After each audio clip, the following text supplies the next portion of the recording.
జానర్పై దాదాపుగా ఒక సంవత్సరం పైనే అవుతుంది చిత్రీకరణ ప్రారంభించి చూసుకోండి. దాదాపుగా ఉస్నాబాద్ నియోజకవర్గ పరిసర ప్రాంతాల్లో పూర్తి కావచ్చింది. అందులో ఈ ఉస్నాబాద్ నియోజకవర్గ ప్రాంతంలో ముఖ్యంగా మాకు సుందరగిరి గ్రామం అనేది మాకు చాలా కలిసి వచ్చింది. ఇక్కడి గ్రామస్తులు కానీ, తోటి వాళ్ళు కానీ, ఇక్కడి నాయకులు కానీ ప్రతి ఒక్కరు కూడా మాకు మంచి వెన్నంటి మాకు సహాయ సహకారాలు అందించి మా సినిమాను పూర్తి చేసుకోవడానికి మాకు ఇచ్చినటువంటి ఈ అవకాశం, వారి ప్రోత్సాహం మేము ఎప్పటికీ మరవలేనిది అని చెప్పుకోవడం కూడా చాలా చిన్న మాట అవుతుంది. ఎందుకంటే వారు చేసినటువంటి సహాయం అలాంటిది. అట్లే నేను 1994లో అమ్మో పోలీసులు అనే సినిమాతో నేను ఎంట్రీ అసిస్టెంట్ డైరెక్టర్గా, దానికి కోటకృష్ణ గారి డైరెక్టర్. ఆ తర్వాత వచ్చి రామ్ లక్ష్మణ్ నేటివ్ ప్రముఖ ఫైట్ మాస్టర్ రామ్ లక్ష్మణ్ బస్తీ మే సవాల్ అనే సినిమాలో హీరోలుగా నటిస్తూ దర్శకత్వం వహించినటువంటి ఆ సినిమా కూడాను అసోసియేట్ డైరెక్టర్గా పనిచేశారు. కోయడా గ్రామస్తురాలైనటువంటి మన తెలంగాణ ముద్దుబిడ్డ ఉదయభాన్ గారు అందులో ఒక హీరోయిన్గా చేశారు.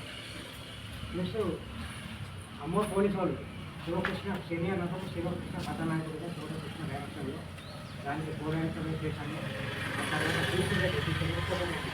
చట్టానికి కళలో సినిమా చిరంజీవితో చేసినటువంటి దర్శకత్వంలో కోడైనట్టుగా వీరపౌర అనే సినిమాకు కూడా మాధవ రంగారావు అప్పుడు అతని మంచి మార్కెట్ మంచి సినిమా అతను బాగా చూసుకునేవాడు. ఆయన సినిమా కూడా నేను చేసినటువంటి ఆ విషయాన్ని నాకు నచ్చింది. ఆనాటి నుండి ఈనాటి వరకు నా ప్రయాణం చిత్ర పరిశ్రమను నమ్ముకొని ఇప్పటి వరకు కూడా అదే ప్రయాణం కొనసాగుతుంది. ఈ రోజు నా పూర్తి స్థాయిలో ఈ సినిమాను చేస్తున్నాను. ఇది లో బడ్జెట్ సినిమా అయినప్పటికీ కూడా ఇది ఒక పాన్ ఇండియా సినిమాగా గుర్తింపబడేటువంటి అవకాశాలు ఉన్నాయి. పెద్ద నిర్మాత దర్శకుల దృష్టి కూడా మా యూనిట్ పైన పడింది. ఎందుకంటే అంతకుముందే కొద్దిగా విన్నాను, వాళ్ళు వీళ్ళు అనగా నిన్న మాత్రం రాత్రి నాకు స్వయంగా నేను క్యాస్టింగ్ కోసం వెళ్ళినప్పుడు స్వయంగా వారి మాటల ద్వారానే విన్నాను. ఎందుకంటే తప్పకుండా మా సినిమా ఆదరిస్తారు, క్లాసు మాసు అన్ని వర్గాల ప్రేక్షకులు ఆదరిస్తారనే నమ్మకం ఖచ్చితంగా మాలో ఉంది.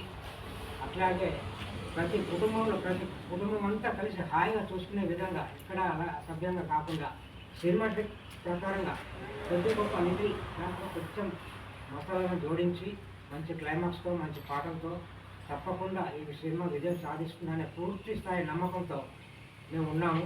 ఇది చివరి దశలో ఉంది. దీని అనంతరం ఆగస్టు నెలలో చిరంజీవి గారి జన్మదిన శుభాకాంక్షలతో పురస్కరించుకొని మా ఆడియో రిలీజ్ను కూడా పెట్టుకున్నాము. అది చిరంజీవి గారి బ్లడ్ బ్యాంకులో 21వ తారీఖున ఒకరోజు ముందస్తుగా ఈ ఆడియో రిలీజ్ చేసి దీపావళి తర్వాత కానీ దీపావళి కానీ ఈ సినిమాను విడుదల చేయడానికి సన్నాహాలు చేస్తున్నాము.